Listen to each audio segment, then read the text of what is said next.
may try to understand. Okay. My problem is the foundation of dignity is that I think that there is something wrong there.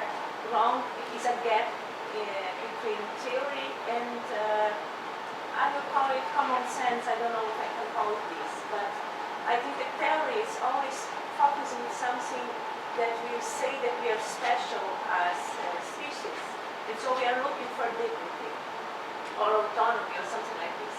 But always when we are using examples like torture or something like this, behind we are talking about suffering and we are talking about our vulnerability as human beings. So I think that there is a point, a strong point for not only for human rights, and maybe we are all the time talking about this kind of rights, something special. Because if we talk about suffering and vulnerability, we have the open door for animals, for other, and we are always looking only for human beings. But I really think that behind human rights there is something stronger than dignity, and always we are pointing there, we are when we are coming for the extreme examples, then we can see it, and maybe we have a gap. I think I understand your point. Yeah, we are looking for something so special to define human being, and maybe the moral values are connected with our vulnerability and our capacity of suffering, for example.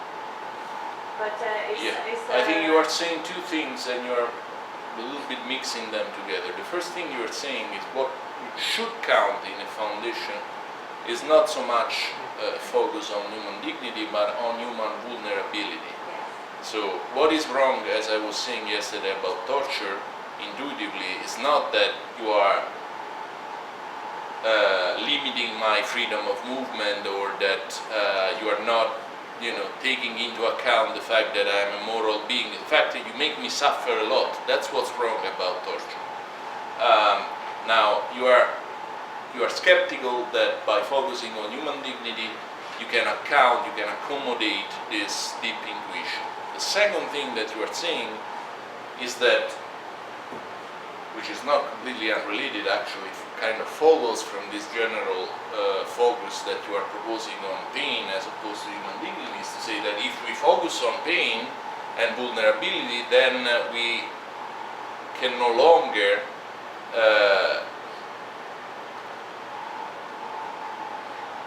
restrict certain protections to humans only, because of course it may be the case that rational behavior is a peculiarity only of humans, but certainly not the case that the vulnerability is a peculiarity of the human animals, right? Well, that's a huge question. Let me try to say something not too long, or let me try to say something period.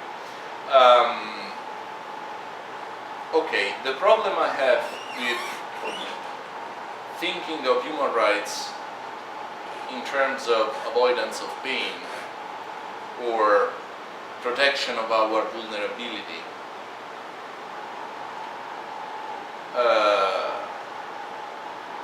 is the fact that usually we don't think in general of morality as primarily directed to the avoidance of pain. It's painful to go to jail. It's painful to receive punishments, even if not cruel or degrading, but we also think that it's just.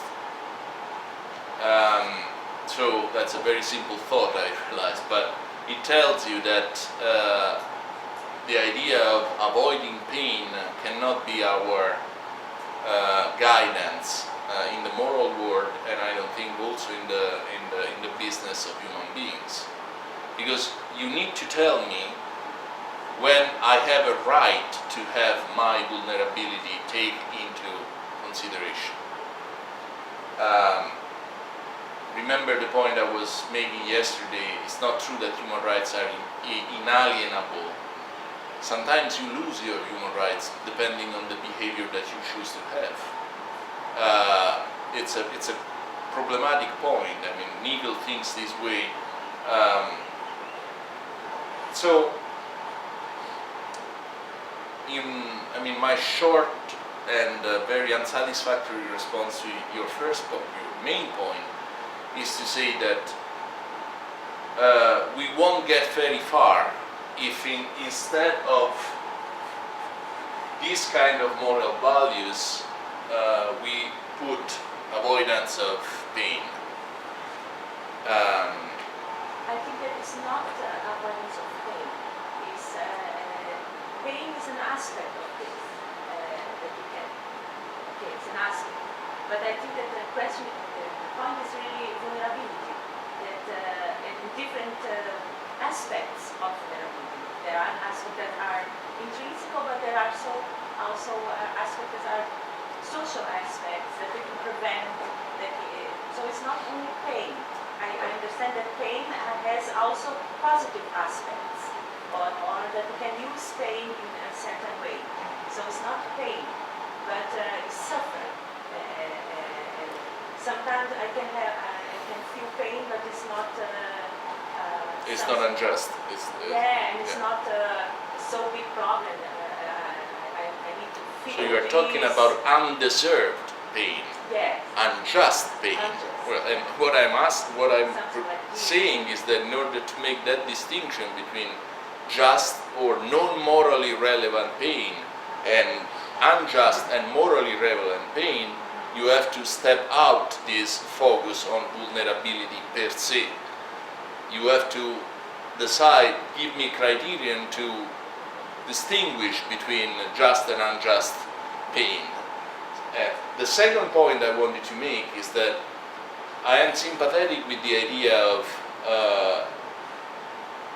limiting the anthropocentric nature of human rights and not to make the mistakes of our fathers or grandfathers to think that we are, these special creatures, because simply we know by now that at most we have certain features that are fairly sophisticated in us, reasoning, moral behavior, but they are not, strictly speaking, our peculiarity. So something that we have and other species do not have at all. Even morality in higher mammals, in primates, there are traces of it. So you want to have a distinction, if you still want a distinction between humans and non-humans, that is in terms of degree, not in terms of kind, okay? Now, but at the same time, you want to have a distinction between humans and non-humans, unless you are like Peter Singer. If you say that, this talk is really just a new version of racism, that human rights, in a sense, are just racism taken one level up, which is speciesism, which I disagree with for reasons that it would be a little bit too long to explain. I mean, the reason being that we have a special concern for human beings, not because human beings simply happen to belong to this specific species, it's fantastic, this particular species, but because they embody certain features.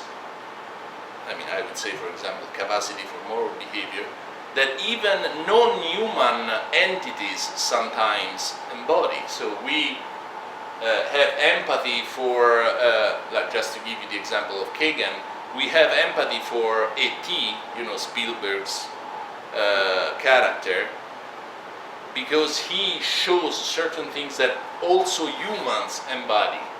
We have sympathy for Superman, because the guy shows certain things that we embody. So we are not speciesist. We are, if anything, concerned with personhood. That is, a series of features that we think that they are intrinsically good, that they are intrinsically worth of protection, and that we humans simply happen to embody more than other species, but other species might also as well, and entities, fictional entities to which we are attached, also embody. So Peter Singer is wrong. We are not speciesist. The point is not belonging to the human species. The point is what the human species embodies. So the emphasis is what we show, what we embody as a species, not the fact that we are this species. I don't know if... Okay, so more later.